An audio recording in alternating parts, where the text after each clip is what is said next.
ដងយំនឹកមនុស្សម្នាក់ខ្យល់ត្រជាក់ស្លឹកជើធ្លាក់រែងឯកាចង់ដឹងថា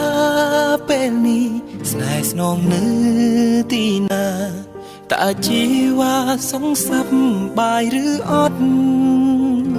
ស្ដាយក្រោយណាមិនគួរណាយើងបែកគ្នាស្រឡាញ់គ្នាតែយើងចិត្តខ្លាំងរៀងខ្លួនខុសមិនខ្ចីសុំទោសមិនចេះត្រឬលួងភ្ញាក់ខ្លួននៅពេលនេះហួអង្ហើមកទល់ពេលនេះមានអ្នកថ្មីឬនៅតើពេលបើចង់ត្រូវគ្នាវិញដែរទេបើអូនមិនមានអ្នកណាវិលវិញមកមានមេយើងអត់អោនឲ្យគ្នាទៅវិញទៅមកទល់ពេលនេះមានអ្នកថ្មីឬនៅ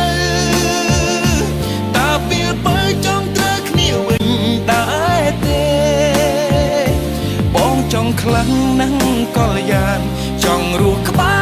រមាមេគ្មានអូនបងពីបាដដងហើ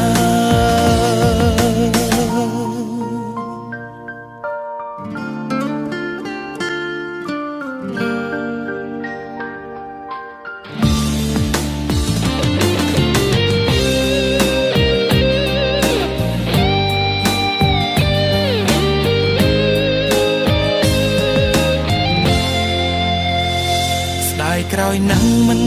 គួរណាយើងបែកគ្នាស្រឡាញ់គ្នាតែយើងចិត្តខ្លាំងរៀងខ្លួនខុសមិនខ្ចីសុំទោស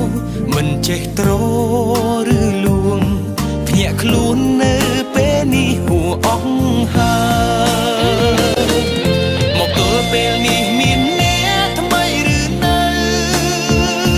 តើពេលបើចង់ត្រូវគ្នាវិញ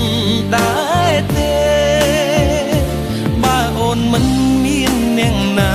វិលវិញមកមានមេយើងអត់អោនឲ្យគ្នាទៅវិញទៅមកទល់ពេលនេះមានអ្នកថ្មីឬនៅតើពេលបើចង់ត្រូវគ្នាវិញដែរទេបងចង់ខ្លាំងណាស់កលយានចង់រស់ក្បែរមាមេគ្មានអូនបងពីបាដដងហើមកទល់ពេលនេះមានអ្នកថ្មីឬនៅតើពេលបើចង់ត្រូវគ្នាវិញដែរទេបើអូនមិនមានអ្នកណាវិលវិញមកមានមេយើងអត់អោនឲ្យគ្នាទៅវិញទៅមក